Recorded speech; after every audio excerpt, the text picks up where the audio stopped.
قل هل يستوي الذين يعلمون والذين لا يعلمون إنما يتذكر أولو الألباب أشهد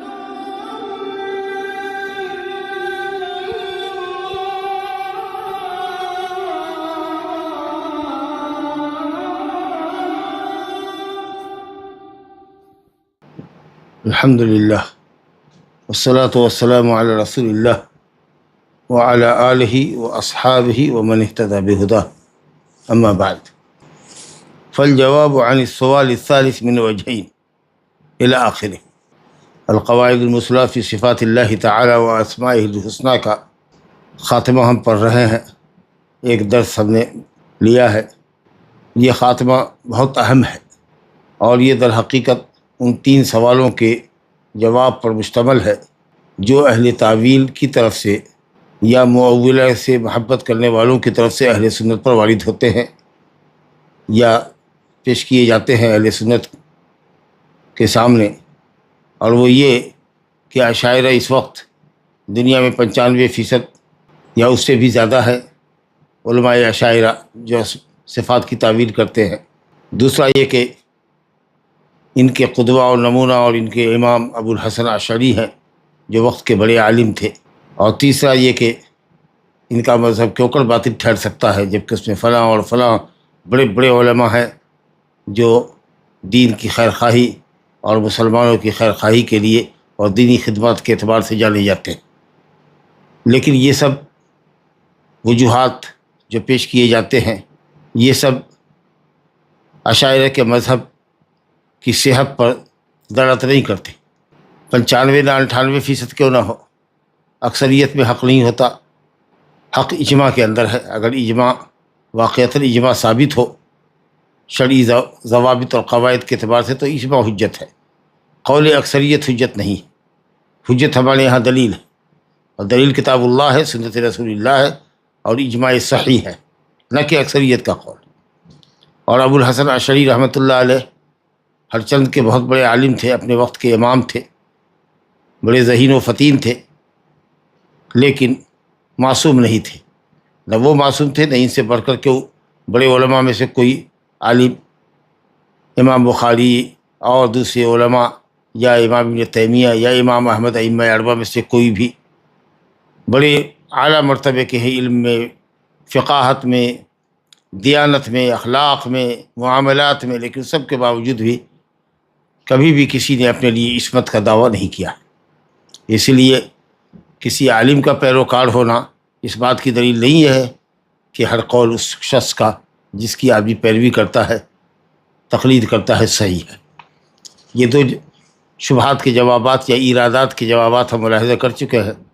صاحب کتاب ابن عثیمین رحمۃ اللہ علیہ کے تحریر کے ذریعے۔ یہ تیسرا قول یا تیسرا جو سوال ہے معولہ کی طرف سے یا ان کے مؤیدین کی طرف سے کہ اس میں بڑے بڑے علماء پائے جاتے ہیں، اس کا جواب ہے، اور یہ بہت اہم نقطہ ہے۔ کہتے ہیں اس کے جواب میں کہ تیسرے سوال کا جواب کہ اس میں فلاں اور فلاں اور فلاں بڑے علماء ہیں جو اللہ اور اس کے رسول اور کتاب اور امت کے علماء اور ائمہ اور عوام الناس کے لیے دینی خیر خواہی میں معروف اور مشہور ہے، تو کیوں کر ان کا مذہب باطل ہو سکتا ہے؟ اس کا جواب 2 طریقے سے ہم دیں گے۔ پہلا جواب تو یہ ہے کہ حق رجال اور افراد سے تولا نہیں جاتا، بلکہ رجال اور افراد تولے جاتے ہیں حق کے ساتھ۔ میزان صحیح حق ہے، حق وہ جو کتاب اللہ اور سنت رسول اللہ سے ثابت ہے۔ حق کو ہم آدمی سے نہیں پہچانتے، بلکہ آدمی حق سے پہچانا جاتا ہے۔ اسی لیے کوئی قول صحیح ہو کہ اس کا قائل بہت بڑا عالم ہے، یہ کوئی ضابطہ اور معیار نہیں ہے، بلکہ معیار یہ ہے کہ یہ آدمی حق پر ہے یا باطل پر، اس کی تائید دلیل سے ہوتی ہے۔ اگر آدمی متبع ہے کتاب و سنت کی دلیل کا، حدیث ہے دلیل کی معرفت پر، اور جب دلیل ملتی ہے تو آدمی حق کو قبول کرتا ہے اور دلیل پر چلتا ہے، تو وہ آدمی حق سے پہچانا جاتا ہے۔ حق رجال اور افراد سے نہیں پہچانی جاتی کہ اس کا قائل فلاں اور فلاں بہت بڑا امام اور عالم وقت ہے، چاہے اس کا قول ببرہن نہ ہو، چاہے اس کے قول پر قرآن و سنت کی دلیل نہ ہو۔ بہت زبردست بات ہے، واللہ ایمان اور اسلام کی بات ہے کہ حق افراد سے نہیں تولے جاتے، یعنی ہم حق کو کہنے والوں کے قول پر نہیں پرکھتے کہ کہنے والا کون ہے یہ، کیونکہ بہرحال وہ آدمی ہی ہے، عالم ہے، انسان ہے، بشر ہے، غلطی کرے گا، بلکہ ہم افراد کو تولتے ہیں حق پر،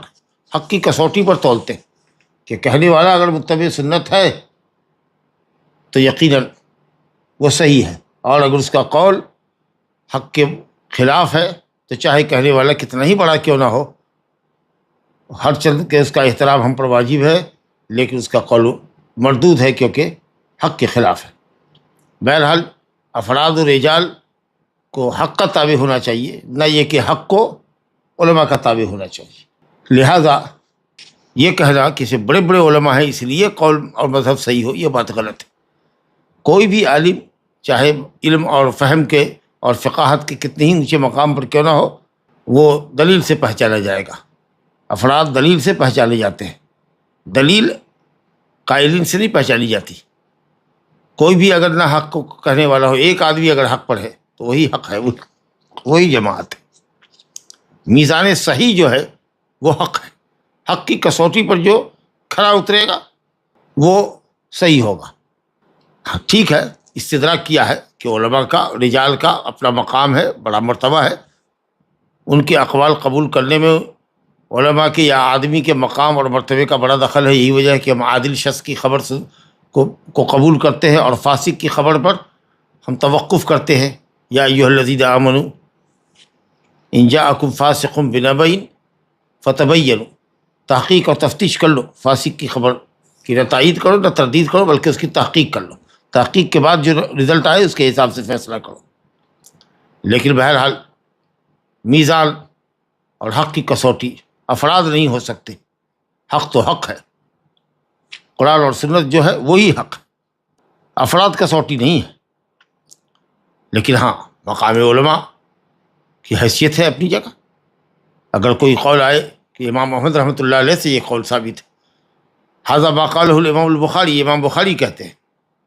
ھذا ما یقولہ شیخ الاسلام ابن تیمیہ، یا اس زمانے میں اگر کہا جائے ھذا ما قالہ سماحۃ الشیخ بن باز اور ابن عثیمین اور الالبانی، تو آدمی کو ٹھہرنا چاہیے، رکنا چاہیے کہ کیا بات ہے، کیونکہ یہ حضرات دلیلوں کے ساتھ چلنے والے لوگ، یہ نہیں کہ صاحب ہم جیسے صغار طلاب العلم زبان درازی کا انہوں نے کہا کہ صاحب وہ کتنے بڑے ہیں، لیکن وہ بہرحال وہ عالم ہے، میں بھی عالم ہوں، یہ عجب اور کبر نہیں کرنا چاہیے، علماء کے مقام اور مرتبے کو پہچاننا چاہیے۔ یقیناً اگر انہوں نے کوئی بات کہی ہے تو ٹھہرنا چاہیے، ان کے اقوال کو، ان کے دلیلوں کو دیکھنا چاہیے، فوراً ہی سنا اور رد کر دیا۔ آج کل جیسا کہ زبان درازیاں عام ہے کم علم کم فہم لوگوں کی طرف سے، کہ بڑے بڑے علماء کو وہ ایک ہی ترازو میں تولتے ہیں، تو علماء کو کے مقام کو ہم فروتن نہیں کر سکتے، اور نہ ہی ہم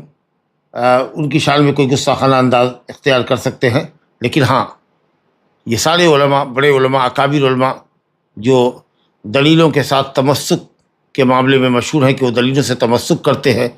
اور ان کے فتاوی قرآن و سنت کے مطابق ہوتے ہیں، اور راسخین فی العلم ہیں، متبحرین میں سے ہیں،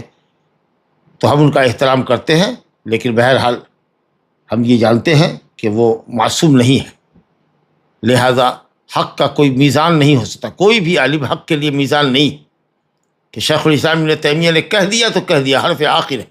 ایسا کچھ نہیں، حرف آخر کچھ نہیں ہے سوائے اللہ کی بات کے اور رسول اللہ صلی اللہ علیہ وسلم کی بات کے۔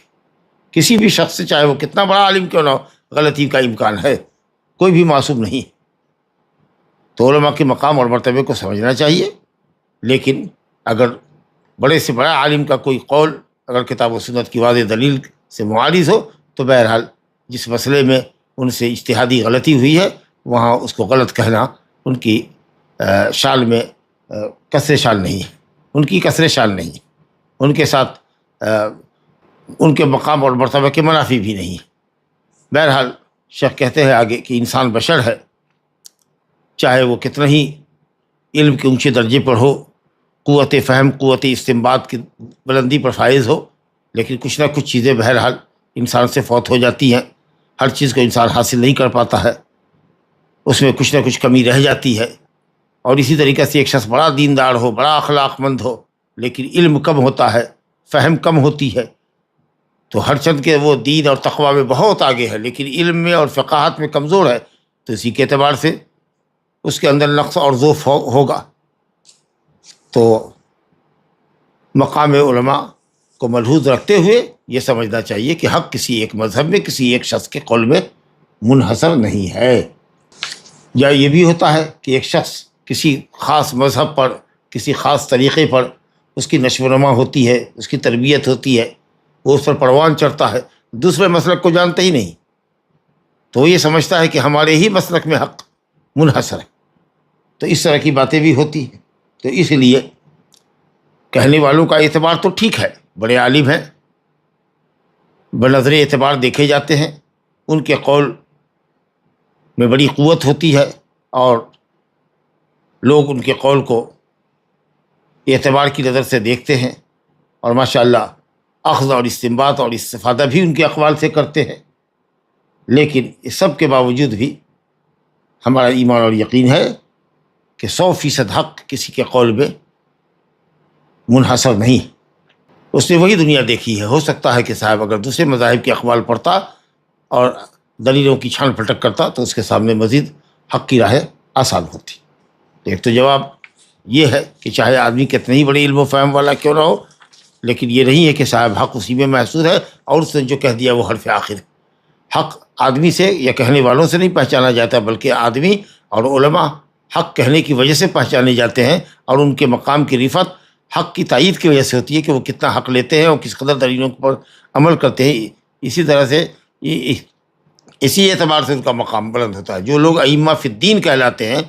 جی امامت فی الدین کے جو بلند مرتبے پر فائز ہوتے ہیں، وہ اس لیے ہوتے ہیں کہ وہ کتاب و سنت کے پیروکار ہوتے ہیں، قول کے اعتبار سے بھی، عمل کے اعتبار سے بھی ہر درجہ دیندار ہوتے ہیں، بااخلاق ہوتے ہیں، اور جب بھی کتاب و سنت کا کوئی قول ان کے قول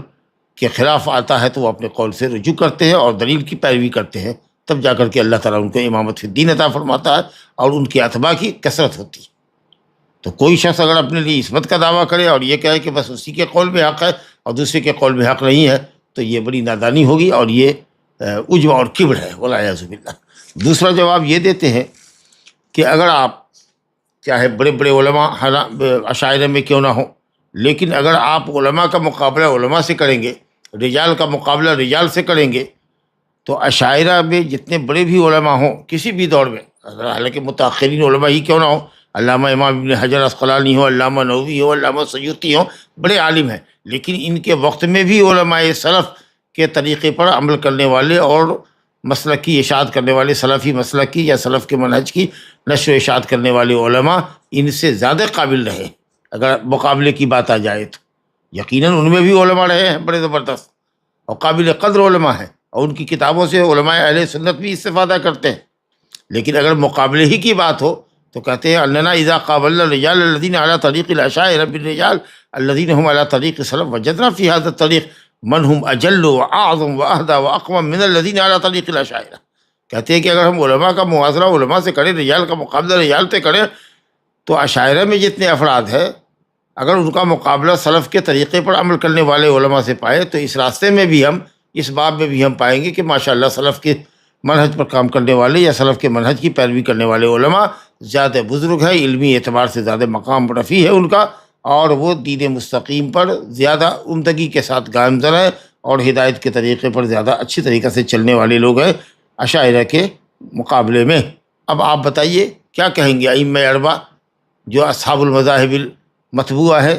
جن کے لاکھوں نہیں کروڑوں معتقدین ہیں، ان کے مسلک پر عمل کرنے والے لوگ ہیں، ائمہ اربعہ میں سے کوئی بھی عشائرہ کے مذہب پر تھا؟ جی، اور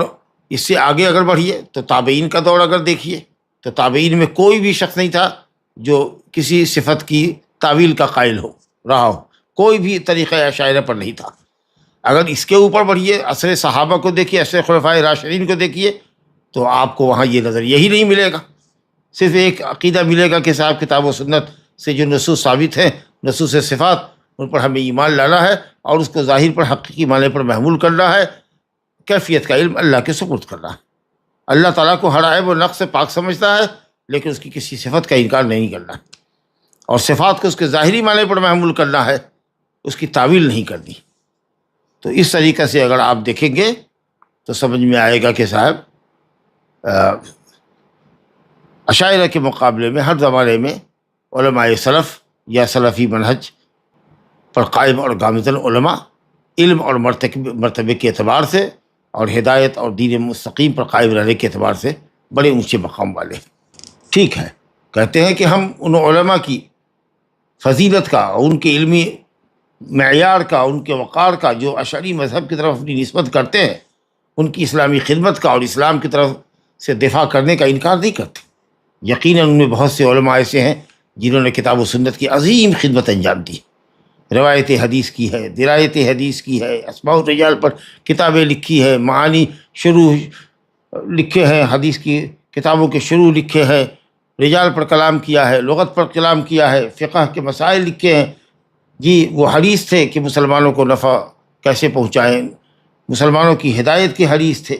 لیکن اس سب کے باوجود اللہ ان کی خدمات کو شرف قبولیت بخشے۔ اس سب کے باوجود بھی اس سے یہ لازم نہیں آتا کہ وہ معصوم عن الخطا تھے۔ جہاں غلطی کی ہے وہاں غلطی کی ہے،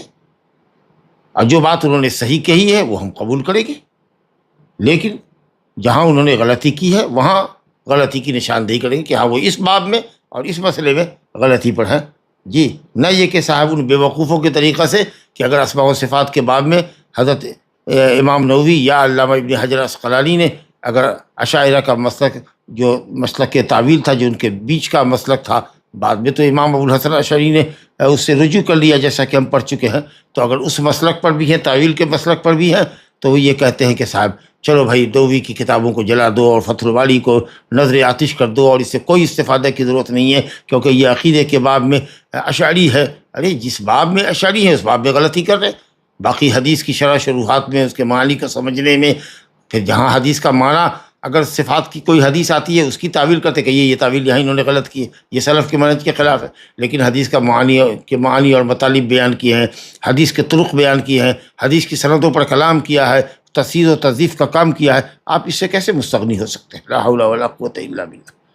یہ تو وہ عظیم کتاب ہے جس کے تعلق سے آتا ہے کہ امام شوکانی رحمۃ اللہ علیہ سے جب کہا گیا کہ آپ صحیح بخاری کی شرح لکھیے، تو امام بخاری علامہ شوکانی رحمۃ اللہ علیہ نے کہا تھا کہ لا ہجرت بعد الفتح، گویا کہ اب فتح الباری کے بعد کسی اور کتاب کی شرح لکھنے کی بخاری کی ضرورت نہیں ہے۔ گویا کہ یہ تمام میدان میں، تحقیق کے میدان میں، صحیح بخاری کی گفتگو کا کوئی پہلو نہیں چھوڑا جس کو حافظ ابن حجر نے اپنی گفتگو کا موضوع نہ بنایا ہو۔ اور آپ کم پڑھے لکھے لوگوں سے، ٹچ پجیا قسم کے لوگوں سے جی آپ یہ سنیے گا کہ صاحب ان کی کتابوں سے استفادہ جائز نہیں ہے۔ جی افسوس ہے کہ یہ بعض طلاب العلم جو کہ حقیقت یہ ہے کہ طلاب بھی کہلانے کے لائق نہیں ہے، ایسی باتیں کرتے ہیں جو علم اور حکمت اور دانائی کے خلاف بالکل، اور اپنے علم پر جو کچھ انہوں نے پڑھا ہے یا سنا ہے یا سمجھا ہے یا جس کی شاگردی اختیار کر رہے ہیں، اس قدر تعلی اور اس قدر عجب اور کبر کا مظاہرہ کرتے کہ والعیاذ باللہ۔ لا الہ الا اللہ۔ انسان پر واجب ہے کہ وہ اپنے مقام کو پہچانے، اور واجب ہے کہ اگر کسی انسان کی غلطی پر مطلع ہو تو اگر غلطی کرنے والا سامنے ہو یا تحریر ممکن ہو اس سے مراسلت کرنی تو مراسلت کر کے اس سے گفتگو کرے، اور اگر نہیں ہے تو اس کے اوپر رد لکھے۔ اور غلط کہنے والے کے لیے بھی واجب ہے کہ وہ اپنے غلط قول پر اصرار نہ کرے، بلکہ وہ اللہ کی تعریف کرے کہ صاحب چلو اگر ہماری تحریر حق پر ہے تو جس نے ہمارے پر رد کیا ہے اللہ ہم کو جزائے خیر دے گا۔ جی اور اگر ہم غلطی پر ہیں تو کسی نے اگر ہم پہ رد لکھا ہے تو اللہ تعالیٰ اس رد کی وجہ سے لوگوں کو گمراہی سے بچا لے گا۔ تو دونوں طرف سے ہونا چاہیے یہ معاملہ کہ ہماری طرف سے زبان درازی ان لوگوں پر نہیں ہو، اور اگر کوئی آدمی ادب و احترام کے ساتھ کسی بڑے عالم کی غلطی کے اوپر نشاندہی کرے تو اس کو علمی انداز کے اوپر جواب دینا چاہیے، اور اگر حق واشگاف ہو جائے، منکشف ہو جائے، اس کے اوپر حق واضح ہو جائے تو اپنے قول سے پھر جانا چاہیے۔ لا الہ الا اللہ۔ کہتے ہیں کہ علماء اشاعرہ میں ٹھیک ہے بہت سارے لوگ ہیں جن کا قصد بہت ہی اچھا تھا، جس نظریے اور جس عقیدے کے اوپر وہ گئے ہیں قصد اچھا تھا، اگر انہوں نے اسماء و صفات کی تعویل بھی کی ہے تو شریعت کی مخالفت کی نیت سے نہیں، انہوں نے یہ سمجھا اپنے حساب سے کہ وجاء ربک کا معنی یہ ہوگا کہ وجاء امر ربک، تیرے رب کا حکم آیا، تیرا رب نہیں آیا، تیرے رب کا حکم آئے گا۔ تو انہوں نے اپنے حساب سے یہ سوچا کہ اگر رب کی آمد ثابت کریں گے، مجیء ثابت کریں گے، نزول ثابت کریں گے تو مخلوق سے مشابہت ہوگی، تو حسن ظن کے بنیاد پر اپنے حسن ظن کے مطابق انہوں نے اس کی تعویل کر دی. یہ بات ٹھیک ہے کہ حق ان پر پوشیدہ رہا اور سلف کے منہج کو انہوں نے چھوڑ دیا، لیکن ہم یہ کہیں گے کہ بھائی آپ کا چاہے جتنا بھی اچھا مقصد رہا ہو، ٹھیک ہے آپ نے قصداً و عمداً شریعت کی مخالفت نہیں کی، آپ نے تعویل کی تو اپنے اجتہاد کے اعتبار سے آپ نے سمجھا کہ تعویل کا مذہب پسند ہے، لیکن صرف حسن قصد سے کہ مشابہت ہوتی ہے. اور یہ جو آپ کے اچھا قصد ہے کہ اللہ تعالیٰ کو ہم ہر چیز ہر عیب سے منزہ اور مقدس سمجھیں، صرف یہ حسن نیت کافی نہیں ہے، بلکہ آپ کو دیکھنا ہوگا کہ صحابہ کرام رضوان اللہ علیہم اجمعین نے، خلفائے راشدین نے کیا سمجھا ہے. اور آپ کا یہ قول جو حسن نیت پر مبنی ہے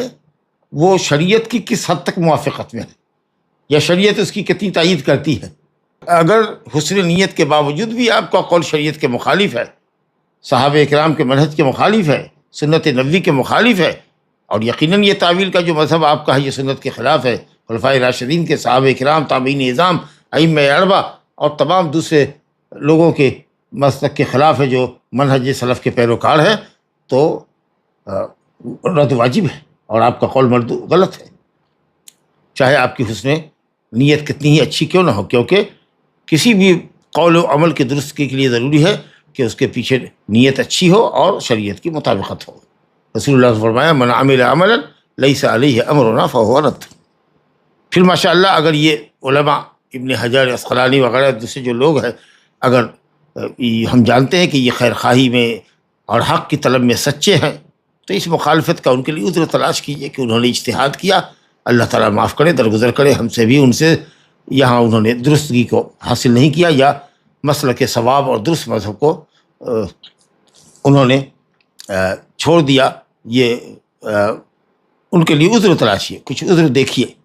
کہ حق کی ہدایت نہیں ملی بشرطے، اور بشرطے غلطی ہوتی ہے، یہاں ان سے غلطی ہو گئی، اللہ تعالیٰ ہم سے بھی درگزر کرے، ان سے بھی درگزر کرے. ہاں مگر اگر کسی شخص کے متعلق معلوم ہو کہ حق اس پر حق واضح ہو گیا تھا، آپ پھر بھی غلط مقصد کے اعتبار سے شریعت کی مخالفت قصداً کرنے کے لیے وہ اپنی غلطی پر ڈٹا ہوا، تو یقیناً وہ آدمی قابل مذمت ہے. لیکن جس آدمی کے متعلق جانتے کہ ماشاءاللہ ناصح سے اللہ کی کتاب و رسول کی سنت کے لیے، امت کے علماء کے لیے، امراء امت کے لیے کتاب و سنت کی عظیم خدمت کی، مسلمانوں کے لیے بہت سارے علمی اور دینی اور اخلاقی مواد انہوں نے جمع کیے، تو ان کے لیے آپ ایک اچھا سا عذر تلاش کیجیے کہ اس باب میں غلطی ہو گئی. بہت سے لوگوں سے غلطی ہو جاتی ہے، بہت سے لوگ جو منہج سلف پر ہوتے ہیں ان سے بھی بعض مسئلے میں غلط ہو جاتی ہے. کہ اہل سنت میں ایسے لوگ نہیں ہیں جو یہ کہتے ہیں کہ اللہ کے لیے علو تو ثابت کرتے ہیں لیکن عرش کے اوپر مستوی نہیں مانتے، تو کہا جائے گا کہ اس مسئلے میں انہوں نے غلطی کی ہے. جی انہوں نے لیکن اس کی وجہ سے علماء اہل سنت والجماعت سے ان کو خارج کر دیا جائے، یہ بات تو بالکل غلط ہے، یہ نہیں ہونا چاہیے. اس کے بعد ایک بات بڑی اہم انہوں نے اٹھائی ہے کہ اگر کوئی یہ کہتا ہے کہ ٹھیک ہے اہل تعویل کا مسلک تو باطل ہے، بالکل منہج سلف کے خلاف، صحابہ تابعین کے خلاف، تو کیا اس منہج کے پر عمل کرنے والے، تعویل کے مسلک کو اختیار کرنے والے کو آپ لوگ کیوں نہیں کافر اور فاسق کہتے؟ لا حول ولا قوت الا باللہ.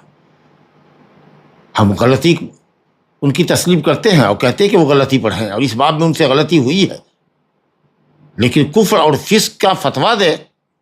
یہ بہت بڑا اہم مسئلہ ہے، بہت پیچیدہ مسئلہ ہے. کسی پر کفر اور فسق کا حکم لگانا، شیخ کہتے ہیں کہ یہ ہمارے ذمہ نہیں ہے، یہ اللہ اور اس کے رسول کے کام ہے، یہ شرعی حکم ہے جو مبنی ہے کتاب و سنت پر. کسی کی تکفیر اور تفسیق کے لیے غائب درجہ تصوف سے کام لینے کی، تحقیق سے کام لینے کی ضرورت ہے، کتاب و سنت کے معیار پر پرکھنے کی ضرورت ہے اس کے قول اور عمل کو. کسی کو بھی کافر اور فاسق نہیں کہا جا سکتا جب تک کہ اس کے کفر و فسق پر قرآن و سنت دلالت نہ کرے. زبردست بات ہے. بظاہر ایک عام مسلمان ہے، نماز روزہ حج زکوٰۃ کر رہا ہے، ظاہر میں ہم یہ سمجھیں گے کہ وہ اسلام پر ہے، وہ اپنی عدالت پر باقی ہے، اسلامی اس کے عدالت فی الدین ہے، یعنی واجبات کو ادا کر رہا ہے، کبائر اور محرمات سے اجتناب کر رہا ہے، بدخلقی سے، فواحش اور منکرات سے بچا ہوا ہے، تو گویا کہ اس کی عدالت باقی ہے، اس کا اسلام باقی ہے، جب تک کہ شرعی دلیل سے ثابت نہ ہو جائے کہ اس کا اسلام زائل ہے، ختم ہے. بہرحال تکفیر کے مسائل میں، تفسیق کے مسائل میں کبھی بھی آدمی کو تساہل ہی نہیں کرنی چاہیے. جس کا کفر بالکل صریح ہو، واضح ہو، حجت تمام کر دی گئی ہو، اس پر کفر کا حکم لگانے میں بھی تساہل ہی نہیں کرنی چاہیے، مداہنت سے کام نہیں لینا چاہیے، اور بغیر سمجھے بوجھے ہوئے کہ بھائی یہ کفر اور تکفیر کے جو قواعد و ضوابط ہیں وہ اس شخص پر صادق آتے ہیں کہ نہیں، اور کہیں موانعات تو نہیں ہیں. تو اس تمام چیزوں کا لحاظ کر کے کچھ بولنا چاہیے. ایسا نہیں کہ بس فوراً حکم لگا دیا کہ صاحب جس نے اللہ تعالیٰ کے اسماء و صفات کی تعویل کی وہ کافر ہے. نعوذ باللہ. کہتے ہیں کہ تساہلی میں دو بڑے محظور لازم آتے ہیں، دو بہت بڑا جرم لازم آتا ہے. ایک تو یہ کہ اگر آپ کسی کو کافر کہتے ہیں بغیر تحقیق اور تثبت کے، تو یہ اللہ پر افطرا پردازی ہے. آپ حکم لگانے میں اللہ پر افطرا پردازی کا. اللہ نے اس شخص کو کافر نہیں کہا اور آپ کافر کہہ رہے ہیں. اگر آپ کسی چیز کو حلال کہہ رہے ہیں جو حلال نہیں ہے، حرام کہہ رہے ہیں جو حرام نہیں ہے، تو آپ اللہ پر افطرا پردازی کرتے ہیں. وَلَا تَقُولُوا لِمَا تَصِفُ أَلْسِنَتُكُمُ الْكَذِبَ هَذَا حَلَالٌ وَهَذَا حَرَامٌ لِتَفْتَرُوا عَلَى اللَّهِ الْكَذِبَ. زبان میں جو آیا، زبان پہ جو آیا، ہذا حلال ہذا حرام کر دیا بغیر دلیل کے، یہ اللہ پر افطرا پردازی آپ نے کی. اور پھر جس شخص کے اوپر کفر کا آپ حکم لگا رہے ہیں اور جو وصف آپ ظاہر کر رہے ہیں، اس میں آپ غلطی کر رہے ہیں، اس پر ظلم اور اعتداء کر رہے ہیں. اس کا مطلب کہ اگر آپ اس شخص کو کافر کہہ رہے ہیں تو آپ اس کا جنازہ نہیں پڑھیے گا. آپ کے لیے اس کے لیے دعائے مغفرت کرنی حلال نہیں ہوگی. اگر آپ اس شخص کے بھائی ہیں تو آپ اس کی میراث کے وارث نہیں ہو سکتے ہیں. اگر آپ سگے بھائی ہیں اور چچا ہے اور آپ نے اس شخص کو کافر کہہ دیا تو آپ اس کے میراث کے وارث نہیں ہو سکتے، چچا وارث ہو جائے گا. تو یہ سب بڑے خطرناک مسائل پیدا ہوتے ہیں. اس لیے اس معاملے میں علماء راسخین کی طرف رجوع کرنا چاہیے کہ صاحب ایسا آدمی ہے اور ایسے ایسے حالات ہیں اس کے سامنے اور وہ یہ کہتا ہے، پھر دیکھیں گے وہ کہ کیا کہنا ہے. دوسری بات یہ ہے، ایک تو بات یہ آئی کہ اگر آپ نے بغیر تثبت کے، بغیر تحقیق کے، بغیر چھان پھٹک کر کے، بغیر شرعی دلیل کے تقاضوں کو ڈھونڈے ہوئے اگر آپ کفر کا اس پر حکم لگاتے ہیں اور اس کو کافر گردانتے ہیں، تو حکم لگانے میں آپ نے اللہ رسول پر اصطلاح پردازی کی، اس شخص کو کافر کہا جو اللہ رسول نے کافر نہیں کہا، اور پھر اس محکوم علیہ پر جس پر آپ نے حکم لگایا ہے اس پر آپ نے زیادتی کی. دوسری گڑبڑی یہ ہوتی ہے کہ حدیث میں آتا ہے کہ اگر آپ کسی شخص کو کافر کہتے ہیں جو فی الحقیقت کافر نہیں ہے، وہ کفر سے محفوظ ہے یا اس پر کفر کا اطلاق نہیں ہو سکتا ہے، کچھ ایسے موانعات ہیں کہ کلمہ تو کفر کا کہہ رہا ہے لیکن اس کے باوجود بھی وہ کافر نہیں ہے، کیونکہ ہو سکتا ہے کہ کلمہ بذات خود تو کفریہ ہے لیکن وہ شخص نہیں جان رہا ہے کہ یہ کفریہ کلمہ ہے، اور آپ نے اس پر حجت تمام نہیں کیا، اس کو بتایا نہیں ہے، اور پھر بھی آپ نے اس کو کافر کہا. اور ایسا وہ شخص جو کافر نہیں ہو اور آپ نے کافر کہا، تو حدیث ہے صحیح مسلم میں عبداللہ بن عمر رضی اللہ عنہ کی کہ اگر کوئی شخص اپنے کسی مسلمان بھائی کو کافر کہتا ہے تو دونوں میں سے کوئی ایک تو کفر پہ اوپر ہو جاتا ہے نا، کوئی ایک تو پلٹے گا کفر کے ساتھ. ایک روایت میں ہے کہ اگر آپ نے اس شخص کو کافر کہا اور اگر وہ واقعی کافر ہے تب تو ٹھیک، ورنہ وہ کفر کا کلمہ آپ کی طرف لوٹے گا. حدیث ہے ابو ذر غفاری رضی اللہ عنہ کی، یہ بھی مسلم ہی کے اندر ہے کہ صاحب رسول اللہ نے فرمایا وَمَنْ دَعَا رَجُلًا بِالْكُفْرِ أَوْ قَالَ عَدُوُّ اللَّهِ، جس نے کسی کو کافر کہہ کے پکارا یا کہا کہ یہ شخص اللہ کا دشمن ہے، اب وہ ایسا نہیں ہے، إِلَّا حَارَ عَلَيْهِ رَجَعَ عَلَيْهِ، وہ کلمہ کفر جو اس نے اس پر استعمال کیا ہے تحقیر میں یا اس کو عدو اللہ کا ہے، وہ کلمہ اس کی طرف لوٹے گا. یہ ایک دوسرا محظور ہے جو کسی کو کافر کہنے سے لازم آتا ہے. وَعَلَىٰ هَذَا، کہتے ہیں اس بنیاد پر جو کچھ آپ نے سمجھا، نتیجہ یہ سمجھ میں آیا کہ یجب قبل الحکم علی المسلم بکفر او فسق ان ينظر فی امرین، کسی بھی مسلمان پر کفر اور فسق کا حکم لگانے سے قبل واجب ہے کہ دو معاملے میں غور کیا جائے. پہلی بات تو یہ کہ قرآن اور سنت کی دلیلوں کو دیکھا جائے کہ یہ جو قول کہنے والا کہہ رہا ہے یا جو فعل کرنے والا کر رہا ہے، کیا یہ قول اور فعل کفر کو یا فسق کو مستلزم ہے، کیا اس سے کفر اور فسق لازم آتا ہے. کتاب و سنت کی دلیل کی روشنی میں پہلے یہ سمجھنا ہے ہم کو کہ قائل کا یہ قول جس کو آپ کفر کہتے ہیں یا جس کی وجہ سے آپ اس کو کافر کہتے ہیں، جس فعل کی وجہ سے، جس قول کے کہنے کی وجہ سے، جس فعل کے ارتکاب کی وجہ سے آپ اس پر کفر اور فسق کا حکم لگاتے ہیں، دلیل کی روشنی میں، کتاب و سنت کی دلیل کی روشنی میں دیکھیے کہ کیا کتاب و سنت کی دلیل اس قول اور اس فعل کو کفر اور فسق ثابت کر رہی ہے. پھر یہ دیکھنا ہوگا کہ اگر مان لیجیے کہ اس کو کفر کہا بھی گیا ہے، دلیل ہے کفر کی، تو یہ دیکھنا ہوگا کہ یہ کفر مخرج عن الملہ ہے یا کفر دون کفرین ہے، کیونکہ کفر دون کفر یہ عقیدہ ہے اہل سنت کا. عورتوں کے سلسلے میں آپ نے فرمایا نا کہ عورتوں کی بڑی تعداد جہنم میں ہوگی. کہا کیا رسول کا انہن لا تکثرن اللعن وتکفرن العشیر، کیونکہ تم لعن طعن زیادہ کرتی ہو اور شوہر کے ساتھ کفر کرتی ہو، یعنی شوہر کی کفر نعمت کرتی ہو، کتنی ہی نعمت سے کیوں نہ نوازے، نعمت کی بوچھار کر دے، لیکن اگر کبھی تمہاری ایک ضرورت پوری نہیں کرتا تو تم اس کی تمام نعمتوں پر اور تمام احسانات کے اوپر پانی پھیر دیتی ہو کہ اس آدمی سے میں نے زندگی بھر کبھی بھلائی نہیں دیکھی۔ ظاہر ہے کہ یہ کفر مخرج من الملہ نہیں ہے۔ سباب المسلم فسوق وقتالہ کفر، ایک مسلمان کو گالی دینا فسق و فجور ہے، بڑا گناہ ہے، اور قتال کرنا کفر ہے۔ بڑے گناہ کے مقابلے میں اس کو کفر کہا گیا ہے، لیکن حقیقی کفر نہیں ہے، کیونکہ اللہ تعالیٰ نے دو لڑنے والے اور دو قتال کرنے والی جماعت کو مسلم کہا ہے، وَإِن طَائِفَتَانِ مِنَ الْمُؤْمِنِينَ اقْتَتَلُوا وَإِن طَائِفَتَانِ مِنَ الْمُؤْمِنِينَ اقْتَتَلُوا، قتال کرنے والے اگر مومنوں کے دو گروپ ہوں تو ان کے درمیان صلح کر لو۔ معلوم ہوا کہ یہ کفر مخرج من الملہ نہیں۔ اسی طریقے سے وَأَمَّا الَّذِينَ فَسَقُوا فَمَأْوَاهُمُ النَّارُ، یہاں پر فسق سے مراد کفر ہے، لیکن إِن جَاءَكُمْ فَاسِقٌ بِنَبَإٍ فَتَبَيَّنُوا أَن تُصِيبُوا قَوْمًا بِجَهَالَةٍ، اگر کوئی فاسق کوئی خبر لے کے آتا ہے اس کی تحقیق کر لو، کہیں ایسا نہ ہو کہ بے قصور آدمی کے خلاف تم کوئی رائے قائم کر لو۔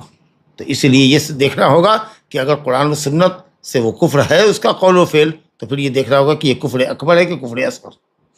اس کے بعد دوسری چیز یہ دیکھنی پڑے گی کہ انطباق هذا الحکم علی القائل المعین، یہ جو آپ حکم لگاتے ہیں کفر کا یا کافر کا، وہ اس قائل معین اور فاعل معین پر منطبق ہوتا ہے کہ نہیں ہوتا، یعنی تکفیر کی شروط اور فسق کے تفسیق کی شروط اس شخص کے حق میں ثابت ہیں کہ نہیں، اور کوئی رکاوٹ تو نہیں ہے، یہ بھی دیکھنا پڑے گا۔ ہو سکتا ہے کہ اس قائل کے اوپر وہ صادق نہیں آتا ہو، کلمہ کفر کا ہے، فعل بھی کفر کا ہے، لیکن وہ شخص کافر اور فاسق نہیں ہے، وہ کہے گا کہ ہم تو نہیں جانتے ہیں کہ یہ کلمہ کفر کا ہے، ہم نے تو کسی سے آج تک نہیں سنا، کسی نے بتایا نہیں کہ ایسا کرنا کفر ہے۔ جی ایک شخص زناکاری کرتا ہے، حرام سمجھتا ہے، جی لیکن وہ اس کو حلال نہیں جانتا، کہتا ہے کہ حرام تو ہے، ظاہر ہے کہ ہم اس کو کیسے کچھ کہہ سکتے فاعل معین کو، جب تک کہ شروط تکفیر اور تفسیق اس کے حق میں منطبق نہ آئے اور موانع کی نفی نہ ہو۔ ایک شخص ہے، ہم سمجھتے ہیں کہ وہ غلط کر رہا ہے، معصیت کا کام ہے، مثال کے طور پر معصیت کا کام ہے، سگریٹ پی رہا ہے یا داڑھی منڈوا رہا ہے، جی لیکن ہو سکتا ہے کہ وہ جس شخص کا مقلد ہو، جس پر وہ اعتماد اور بھروسہ کرتا ہو، وہ اس کی نگاہ میں آپ سے زیادہ ثقہ ہو، تو سمجھنا پڑے گا کہ صاحب یہ کیا بات ہے بھائی، کیوں پیتے ہو۔ اسی طریقے سے کہتے ہیں کہ صاحب تقلید کا مذہب ہے، کوئی شخص کسی مذہب کی تقلید کرتا ہے، جی اور اس کے یہاں یہ ہے کہ صاحب اگر کوئی شخص محدث ہو کر نماز پڑھتا ہے، حدث خارج ریا خارج ہو گئی، وضو ٹوٹ گیا، لیکن پھر بھی وہ نماز میں رہا قائم، تو بعض علماء تو کہتے ہیں کہ یہ دین کا استہزاء، کافر ہو جائے گا، لیکن کچھ علماء کہتے ہیں کہ نہیں، کافر نہیں ہوگا۔ اسی طریقے سے ایک شخص ہے جو گوشت کھا کر کے، اونٹ کا گوشت کھا کر کے وضو کی تجدید کیے بغیر نماز پڑھتا ہے، وہ سمجھتا ہے کہ صاحب اونٹ کا گوشت کھانا ناقض الوضو نہیں ہے، تو آپ کیا کہیں گے اس کے تعلق سے کہ اس کی نماز باطل ہو گئی؟ تو اس طریقے سے سمجھنا پڑے گا۔ سمجھا کہ نہیں؟ کہتے ہیں کہ دیکھنا پڑے گا کہ کسی کو کافر، کسی معین شخص کو کافر کہنے والے کے لیے کسی کے اس کے قول پر یا فعل پر دیکھنا ہوگا کہ اس شخص کے اوپر یہ شروط تکفیر و تفسیق منطبق ہوتی ہے کہ نہیں ہوتی ہے، جی اور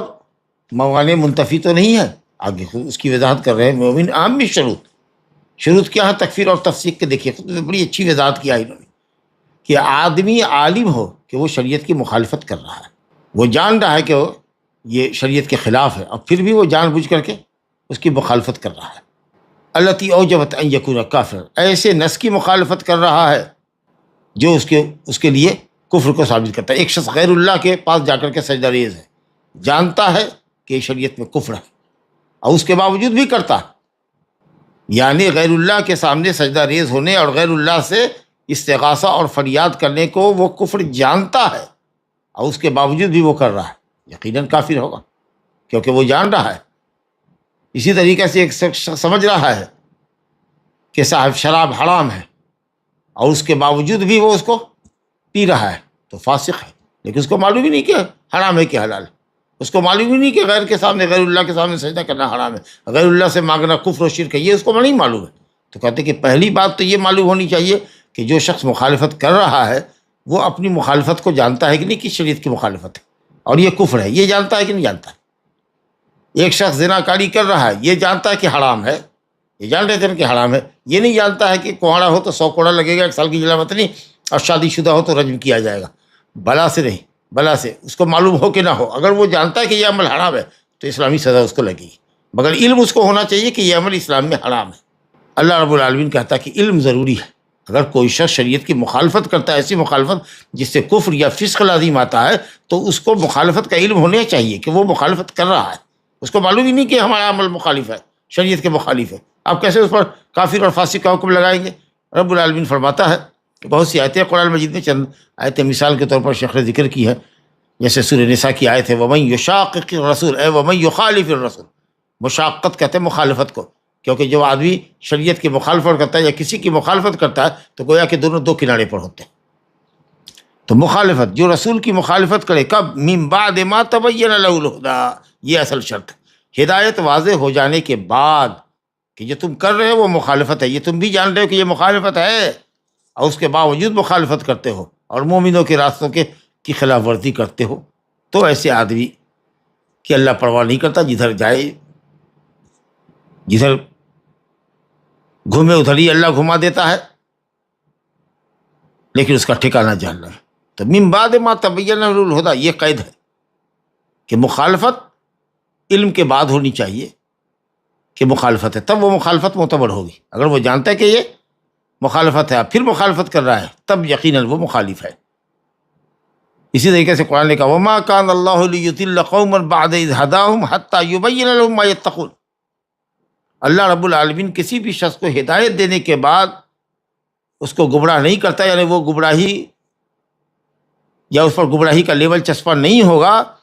جب تک کہ اللہ تعالیٰ اس کے سامنے واضح نہ کر دے ان حقائق کو یا ان چیزوں کو جس سے ڈرنا یا بچنا ان کے لیے ضروری ہے. جب تک اللہ شریعت کو ان کے لیے واضح نہ کر دے، حق اس کے سامنے آ نہ جائے کہ واجبات کیا ہیں، محرمات کیا ہیں، جب تک اس کو اس کا یہ علم نہ ہو، اس وقت تک اس کے اوپر ضلالت کا حکم نہیں لگایا جا سکتا. اللہ اکبر. وما كان الله ليضل قوما بعد إذ هداهم. اللہ تعالیٰ کسی کو گمراہ نہیں قرار دیتا حتی یبین لہم، یہاں تک کہ ان کے لیے واضح کر دے، دو ٹوک طریقے سے واضح طور پر بیان صاف کر دے، ما یتقون، ان چیزوں کا جن سے ان کو ڈرنا ہے. ان اللہ بکل شیء علیم. اسی طریقے سے اور بھی آیات ہے کہ اللہ رب العالمین کہتا ہے وما كنا معذبین حتی نبعث رسولا، جب تک کسی قوم میں اللہ رسول بھیج کر اپنی شریعت سے ان کو واقف نہیں کرا دیتا، اس وقت کو عذاب نہیں دیتا. اس سے جو لوگ فترہ کے درمیان مر گئے، 2 نبی کی مدت کے زمانے میں مر گئے، ان کا معاملہ دنیا میں تو خیر بہرحال اس کے اوپر کفر کا حکم لگے گا جس پر وہ تھے، لیکن آخرت میں ان کا حساب و کتاب ہوگا، ان کا ٹیسٹ ہوگا کہ وہ کہاں جائیں گے. اللہ رب العالمین نے نبی اور رسولوں کو بھیجنے کی غرض بتائی لِأَلَّا يَكُونَ لِلنَّاسِ عَلَى اللَّهِ حُجَّةٌ بعد الرسل، تاکہ رسولوں کو بھیج دینے کے بعد کسی کے لیے اللہ کے خلاف کوئی حجت باقی نہ رہ جائے. اسی لیے اہل علم نے کہا کہ اگر کوئی شخص نیا مسلمان ہوا ہے، اس کو فرائض اسلام کا علم نہیں ہے، اس کو نہیں معلوم ہے کہ ماہ رمضان کا روزہ رکھنا بھی اسلام میں فرض. اگر کوئی کہے کہ نہیں تو میں نہیں جانتا،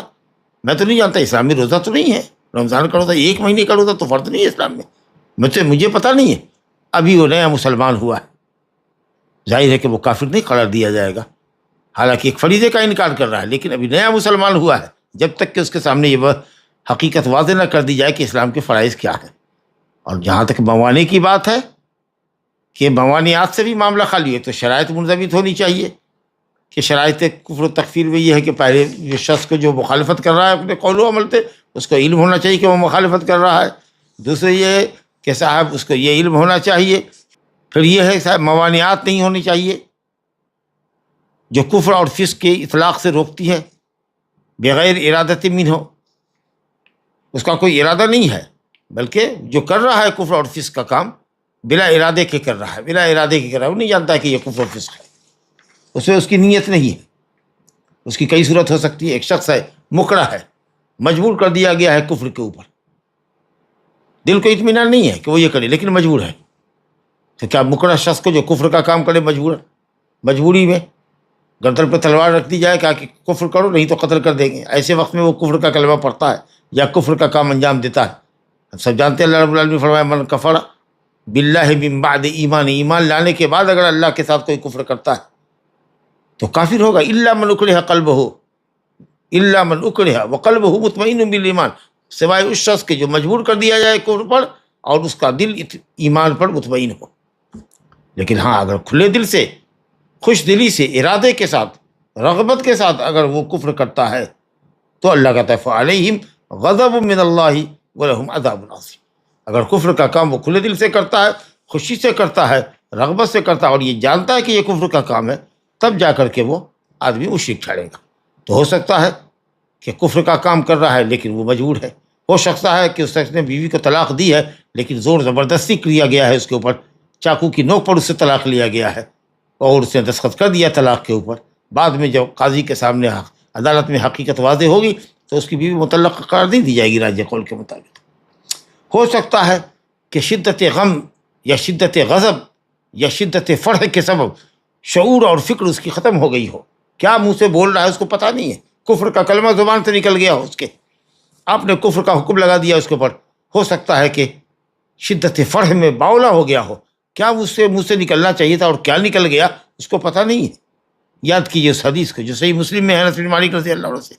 کہ اللہ تعالیٰ اپنے بندے کی توبہ سے اتنا زیادہ خوش ہوتا ہے، اتنا زیادہ خوش ہوتا ہے،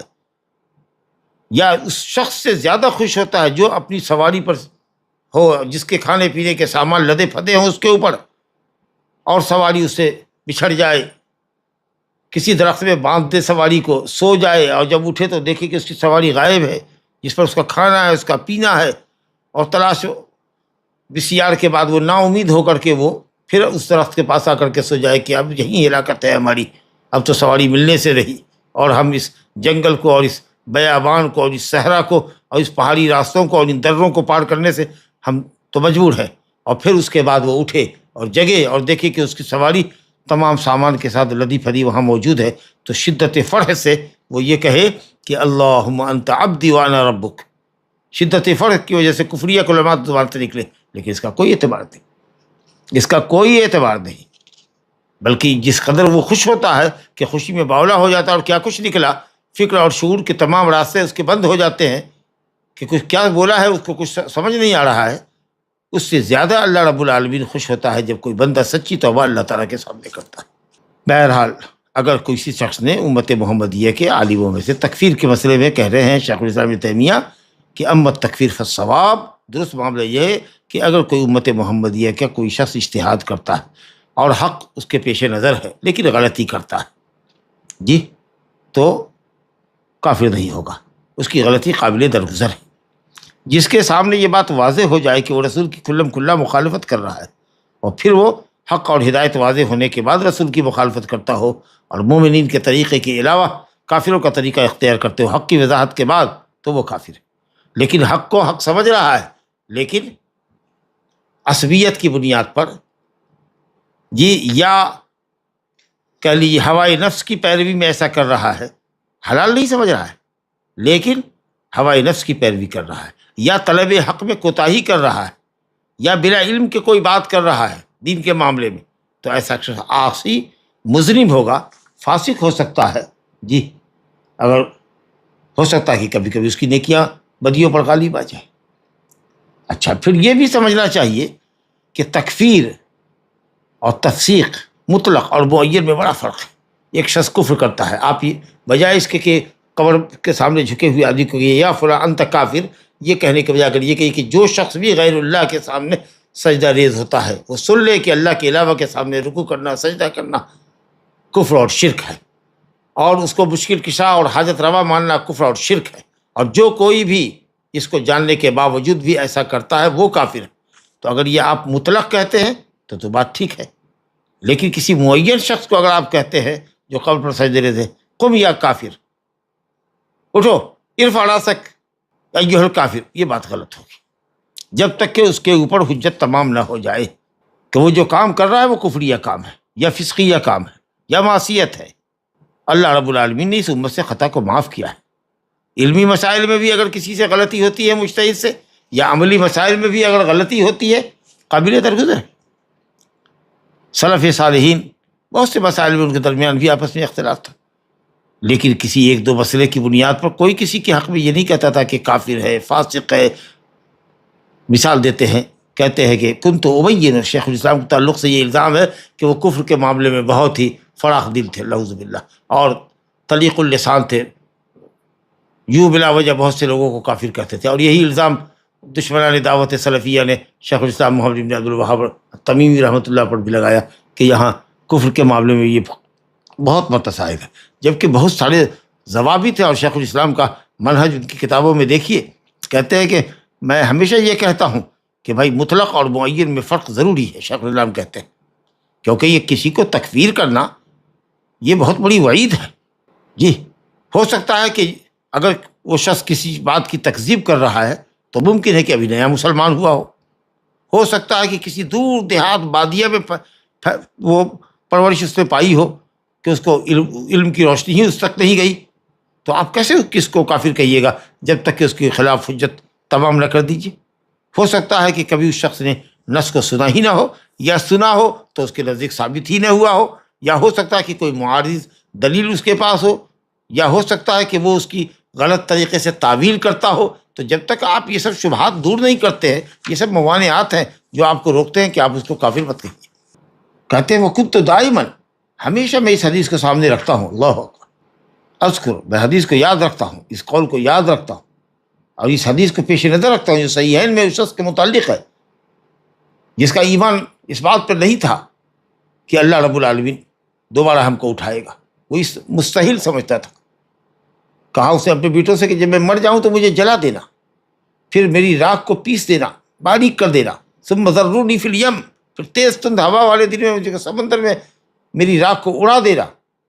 فواللہ لئن قدر اللہ علیہ، دیکھیے یہ شکیہ جملہ ہے کہ اگر اللہ مجھ پر قادر ہو گیا تو وہ مجھ کو عذاب ایسا دے گا جو اس نے کسی کو دنیا میں عذاب نہیں دیا ہوگا۔ اور بیٹوں نے ایسے ہی کیا۔ پھر اللہ رب العالمین نے جب اس کو کھڑا کر لیا اپنے سامنے، قصہ مختصر، تو کہا ما حملک علی ما فعل، ایسا کرنے پر کس چیز نے تم کو ابھارا؟ اس نے کہا یا اللہ خشیتک، تیرے خوف کی وجہ سے۔ اللہ نے اس کے گناہوں کو معاف کر دی۔ کہتے ہیں دیکھو یہ آدمی اللہ کی قدرت میں شک کر رہا ہے، اللہ کی قدرت اعادے کے معاملے میں کہ جب وہ اڑا دیا جائے گا، راکھ بنا کر اڑا دیا جائے گا سمندر میں، تو اللہ تعالیٰ اس کا اعادہ نہیں کر سکے گا، اس کو پلٹا نہیں سکے گا، اس کو پھر دوبارہ سے کھڑا نہیں کر پائے گا۔ اس کا یہ اعتقاد ہے کہ انہ لا یعاد، وہ پلٹایا ہی نہ جائے گا۔ یہ بھی اتفاق المسلمین یہ عقیدہ کفریہ ہے، لیکن وہ جاہل تھا، نہیں جانتا تھا۔ حالانکہ فی الجملہ وہ مومن تھا، لیکن اس مسئلے کو نہیں جانتا تھا۔ اتنا جانتا تھا کہ اللہ سزا دینے والا ہے۔ فغفر اللہ لہ۔ تو آپ بتائیے، جب اللہ رب العالمین اس طرح کے لوگوں کو معاف کر سکتا ہے تو وہ لوگ جو اہل اجتہاد ہیں اور جن کے اندر رسول اللہ صلی اللہ علیہ وسلم کی پیروی کی حرص پائی جاتی ہے، لیکن اجتہادی طور پر انہوں نے غلطی کی، وہ کیوں کر قابل مغتفر نہیں ہے؟ یقیناً وہ ہم ان ایسے لوگوں کے مقابلے میں زیادہ درگزر کے قائل ہیں۔ لہذا ضروری ہے کہ قول اور قائل کے درمیان اور فعل اور فاعل کے درمیان فرق سمجھا جائے۔ ہو سکتا ہے کہ ایک قول کفریہ ہو، ایک فعل کفریہ ہو، لیکن ضروری نہیں کہ اس کفریہ قول کا قائل اور کفریہ فعل کا فاعل کافر ہے۔ اسی لیے کہتے ہیں کہ بہت سارے ضوابط ہیں، اس لیے ضروری ہے کہ کسی بھی شخص کے متعلق کافر کا حکم نہ لگایا جائے جب تک کہ اس کے حق میں شروط تکفیر نہ پائی جائے اور موانع منتفی نہ ہو، موانع پائی نہ جائے، موانع رکاوٹیں جو ہے وہ بھی ختم ہونی چاہیے، کوئی رکاوٹ نہیں ہونی چاہیے۔ جیسے کوئی کہے کہ خمر یا ربا حلال ہے، ابھی نیا مسلمان اس کو نہیں معلوم کہ خمر حرام ہے، ربا حرام، یا دور بادیہ میں پلا بڑھا ہے جہاں تک اسلام کی روشنی نہیں گئی ہے، یا کوئی کلام اس سے سنا اس کا انکار کیا، نہیں ایسا تو نہیں ہے، یہ بات تو قرآن کی نہیں ہے، یہ تو بات تو حدیث کی نہیں ہے۔ بہت سے سلف صالحین کچھ چیزوں کا انکار کرتے تھے جب تک کہ یہ بات ثابت نہیں ہو جاتی تھی ان کے پاس کہ اللہ رسول کا قول ہے۔ تو بہرحال ایسے لوگوں کو کافر ہم نہیں کر سکتے جب تک کہ رسالت سماویہ کی روشنی میں، اور خاص کر کے آخری شریعت جو اللہ کی ہے قرآن و سنت کی شکل میں، یا اجماع امت جو ثابت اجماع ہو، اس کی روشنی میں اس کے خلاف حجت نہ قائم کر دی جائے۔ لئلا یکون للناس علی اللہ حجت بعد الرسل، رسالت کی روشنی میں اس پر حجت قائم کرنا ہے، ورنہ اللہ تعالیٰ نے خطا اور نسیان اس امت سے معاف کیا ہے۔ لہٰذا کبھی کبھی ہو سکتا ہے کہ کوئی فعل کوئی قول کفر و فسق ہو، لیکن لازم نہیں آتا کہ ہر کفر کا کہنے والا اور ہر کفر کا کرنے والا کافر اور فاسق ٹھہرے۔ ہو سکتا ہے کہ شرط تکفیر وہاں نہیں پائی جاتی ہو، شرط تصدیق نہیں پائی جاتی، ہو سکتا ہے کہ کوئی رکاوٹ ہو جو اس کلمے کے اطلاق سے اس کو کافر ہونے سے روک رہی ہو۔ تو ان باتوں کو بہت زیادہ سمجھنے کی ضرورت ہے۔ آخر میں کہتے ہیں کہ مومن پر لازم ہے، شیخ فرماتے ہیں کہ فعل المومن، شیخ الاسلام کی عبارت ختم ہو گئی، کہتے ہیں فعل المومن، مومن پر لازم ہے کہ اپنے اعتقاد اور عمل کی بنیاد کتاب و سنت کو بنائے اور انہی سے روشنی حاصل کرے اور انہی کے طریقوں پر چلے۔ یہی صراط مستقیم ہے جس کو اختیار کرنے کا اللہ نے حکم دیا ہے، وَأَنَّ هَذَا صِرَاطِ مُسْتَقِيمًا فَاتَّبِعُوهُ، یہی میرا راستہ سیدھا راستہ ہے جس کی پیروی کرو، یعنی جو ہم نے بیان کیا، واضح کیا، یہ قرآن اور حدیث ہے۔ اور دوسرے سبل جو بدعات کے ہیں ان راستوں کی پیروی نہ کرو ورنہ اللہ کی سیدھی راہ سے بھٹک جاؤ گے۔ یہ اللہ کی وصیت ہے تاکہ تم اس پر عمل کر کے متقی ہو سکو، شرک سے اور بدعت سے بچ سکو۔ اگر کسی شخص نے اپنا کوئی عقیدہ یا کوئی اپنا علم کسی خاص معین مذہب پر رکھا ہے اور دیکھے وہ کہ نصوص کتاب و سنت اس کے خلاف ہے، تو ہرگز وہ تعسف اور تکلف سے کام نہ لے کہ نصوص کتاب و سنت کو کی بے جا تعویل کرے اور اپنے مسلک کو بچانے کی کوشش کرے۔ کتاب و سنت کو کبھی بھی کسی امام کے قول کے تابع نہ کرے، بلکہ لوگوں کو چاہیے کہ کتاب و سنت کے تابع ہوں۔ امام بناؤ قرآن اور حدیث کو، نہ کہ قرآن اور حدیث کو تابع بناؤ عالموں کے۔ یہ اصحاب الہوا کا طریقہ ہے، اصحاب الہوا کا طریقہ ہے جو کتاب و سنت کو اپنے ہوائے نفس کے تابع کرتے۔ جو لوگ ہدایت کی پیروی کرنے والے ہیں وہ اپنی رائے کو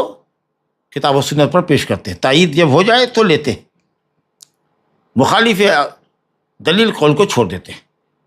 اللہ نے فرمایا وَلَوِ اتَّبَعَ الْحَقُّ أَهْوَاءَهُمْ، اگر حق لوگوں کی خواہشات کی پیروی کرنے لگے، اگر حق لوگوں کی خواہشات کی پیروی کرنے لگے، حق کو خواہشات کا پابند کر دو، حق کو خواہشات کا پیرو بنا دو، حق کو اپنی خواہشات کے پیچھے لگا دو جی، اور حق کو اوپر رکھو، ہوائے نفس کو اوپر رکھو اور حق کو نیچے رکھو۔ ہوائے نفس اوپر ہو اور حق نیچے ہو، ہوائے نفس آگے ہو حق پیچھے ہو، تو زمین اور آسمان بگڑ جائیں گے۔ لا الہ الا اللہ۔ تو لوگوں کے آپ طریقوں کو اگر دیکھیے گا تو بھات بھات کے لوگ آپ کو ملیں گے، کس طرح سے متعصب اور متصلب اور سخت لوگ ہیں اپنے عقیدے اور منہج میں، والعیاذ باللہ۔ تو کتاب و سنت کی دلیل کا پابند ہونا چاہیے۔ اگر سچی دل سے اور اللہ کے سامنے اپنی احتیاج کو ظاہر کرتے ہوئے اگر کوئی اللہ سے سوال کرے اور یہ جانتے ہوئے کہ رب تعالیٰ اس سے بے نیاز ہے اور وہ اللہ تعالیٰ کی رحمت کا محتاج اور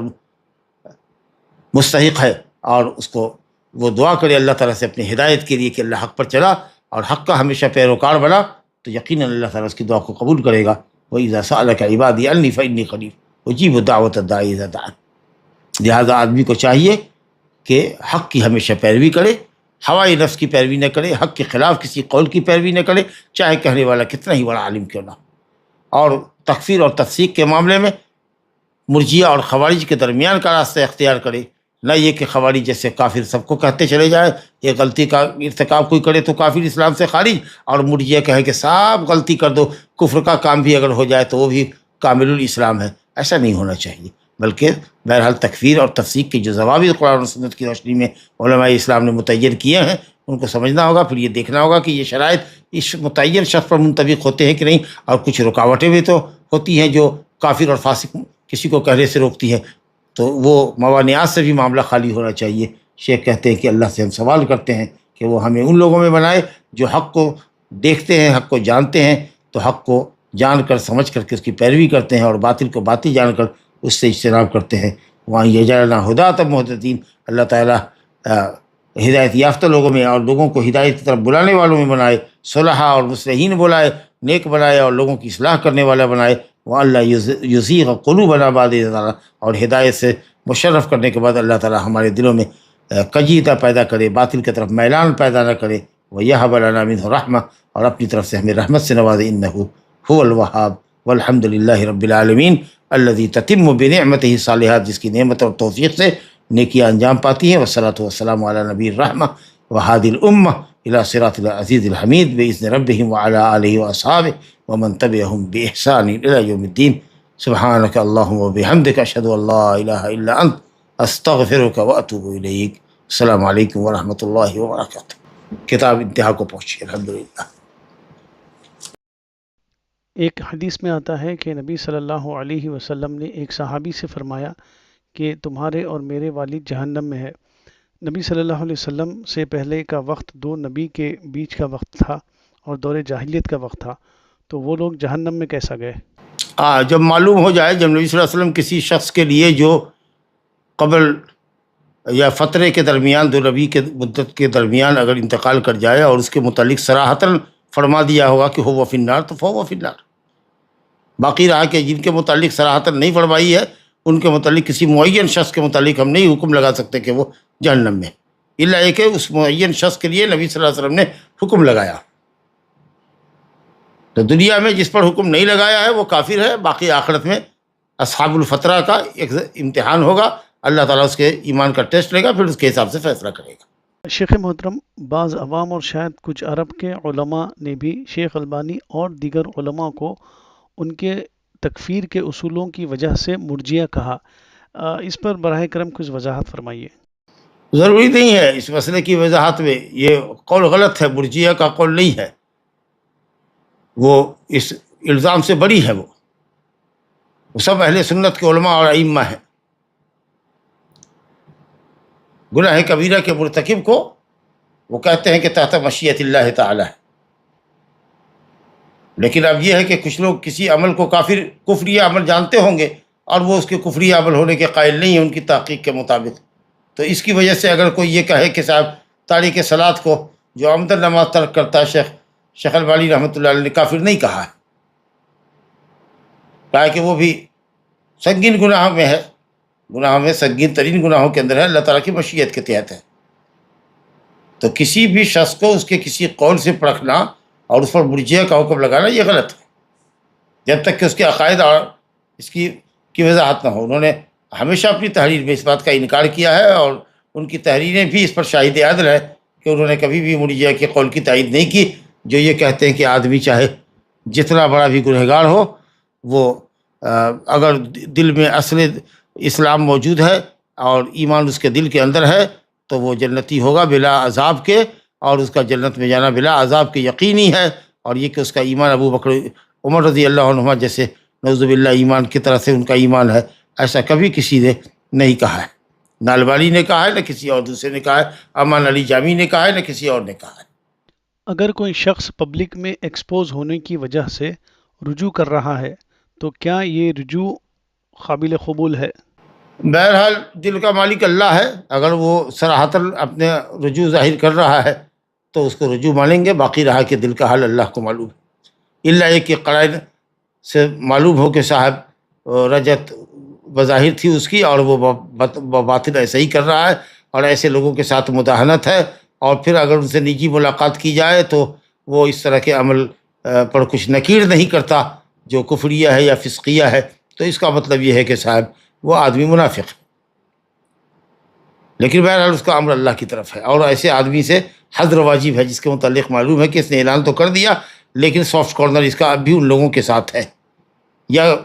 دبے لفظوں میں اس کی وہ تائید کرتا ہے۔ جاہلیت یا لا علمی کی بنیاد پر پاسٹ میں کسی کو کافر یا منافق کہہ دیا تھا تو اب کیا کرے؟ تو بہرحال کسی نے جاہلیت کی بنیاد پر کافر کہہ دیا تھا تو اللہ تعالیٰ سے توبہ استغفار کرے اور کہے کہ اللہ تعالیٰ ہمارا خاتمہ حق پر فرما، کیونکہ بہرحال اگر ناواقفیت کی بنیاد پر یا تصرع کی بنیاد پر کیا اس شخص سے معافی چاہے اور اللہ تعالیٰ سے بھی معافی چاہے اور اپنے اسلام پر ثبات قدمی کی اپنے لیے دعا کرے، یہ مطلب نہیں ہے اس کا کہ اگر کسی نے کسی کو کافر کہہ دیا اور وہ کافر نہیں ہے تو اسی وقت وہ کافر ہو جائے گا یا اس پر حکم لگے گا کافر کا، بلکہ یہ مطلب ہے کہ ہو سکتا ہے کہ اس سے ایسی غلطی ہو جائے، آج کسی کو کافر کر رہا ہے، واقعی ایسا ہو جائے کہ اس آدمی سے ایسا عمل سرزد ہو جائے جو اس کو کفر کی کھائی میں گرا دے،